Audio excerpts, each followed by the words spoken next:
Uji coba makan gratis bagi siswa terus digelar. Sabtu pagi, Kodim 0421 Lampung Selatan menjalankan dapur masuk sekolah di SD Negeri 2 Sukamulya, Kecamatan Palas. Makanan yang diberikan berupa nasi putih, telur rebus, sayur mayur, buah-buahan hingga susu. Tahap awal program dapur masuk sekolah menyasar siswa sekolah dasar. Komandan Kodim 0421 Lampung Selatan, Letkol Esnan Haryadi, mengatakan program makan gratis dari Presiden nantinya mirip dengan program dapur masuk sekolah sekarang, namun dijanjikan akan lebih teratur. Program makan gratis bagi siswa nantinya juga berpotensi meningkatkan pendapatan warga sekitar sekolah, sebab sebagian tenaga kerja dan bahan-bahan yang akan dimasak untuk siswa dibeli dari warga sekitar. Kalau sementara ini program kita dengan kerjasama dengan Kepala Dinas Pendidikan, Dinas Pendidikan Kabupaten, sasaran kita saat ini SD, karena selain untuk memberikan makan sehat bagi mereka itu ya salah satunya untuk menjaga stamina.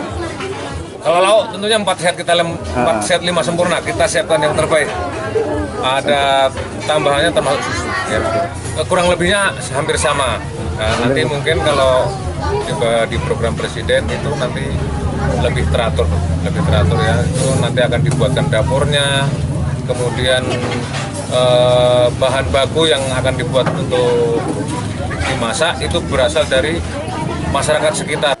Program makan bergizi gratis akan dimulai pada awal tahun 2025. TNI akan jadi salah satu mitra untuk menjalankan program yang diinisiasi Presiden Prabowo Subianto tersebut. Rencananya TNI akan jadi mitra operasional dan kebijakan program makan bergizi di bawah naungan Badan Gizi Nasional. Aris Susanto melaporkan dari Lampung Selatan.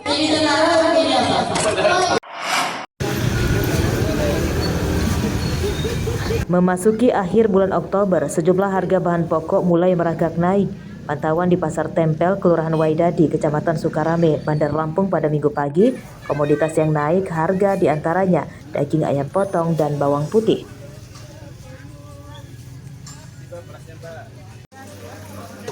Harga daging ayam pada pekan lalu masih di kisaran Rp20.000, naik jadi Rp25.000 per kilogram.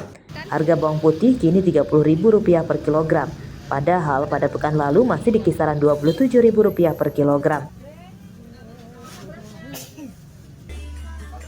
Para pedagang menyatakan tidak tahu penyebabnya pasti naiknya harga ayam dan bawang putih, sebab sejauh ini pasokan dari agen lancar dan melimpah. Namun dampak kenaikan harga tersebut, daya beli masyarakat menurun. Ya pengaruh, sangat pengaruh sih, jadi omsetnya berkurang. Kalau nggak omsetnya ada Ada penurunan jumlah pembeli juga tidak? Pasti, kalau otomatis kan untuk saat sekarang kondisi apa hitungan petani kan nggak punya penghasilan. Jadi mereka minim, apalagi sekarang kan pergantian ibaratnya dunia politik.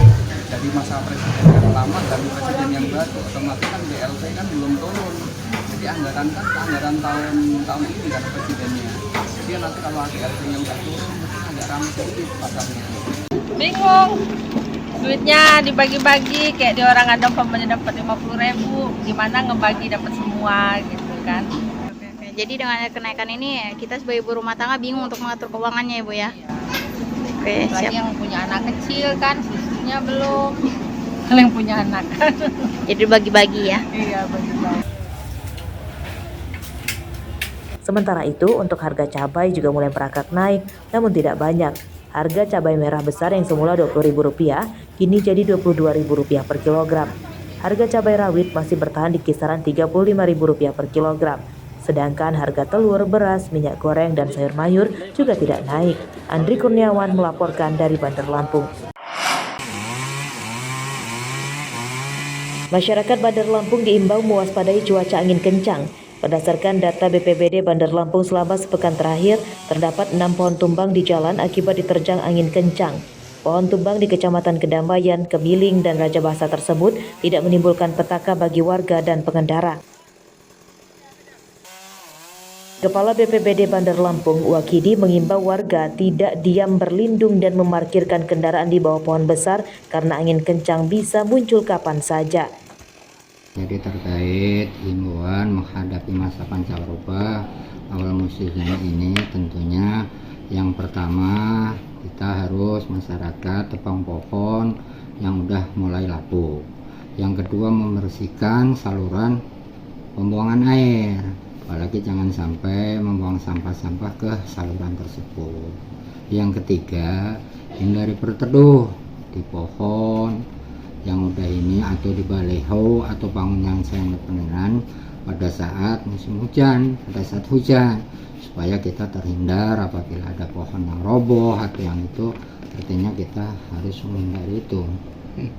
Pak, potensi cuaca buruk yang terjadi mungkin apa saja mungkin sih Pak yang akan terjadi, mengingat ini kan masa pergantian cuaca sendiri Pak? Ya biasanya sih kalau terkait itu ya biasanya sih yang jelas kalau memang itu angin kencang biasanya sih pasti pohon tumbang, apalagi kalau memang habis hujan gitu. Biasanya kan kalau habis hujan itu tanah gembur, jadi kemungkinan pohon yang udah ini itu akan tumbang. Untuk mencegah korban akibat pohon tumbang, petugas BPBD juga telah meningkatkan penertiban pohon besar di pinggir jalan dengan mengurangi ranting. Sedangkan untuk pohon yang berusia tua dirobohkan. Jeffrey Arifin melaporkan dari Bandar Lampung.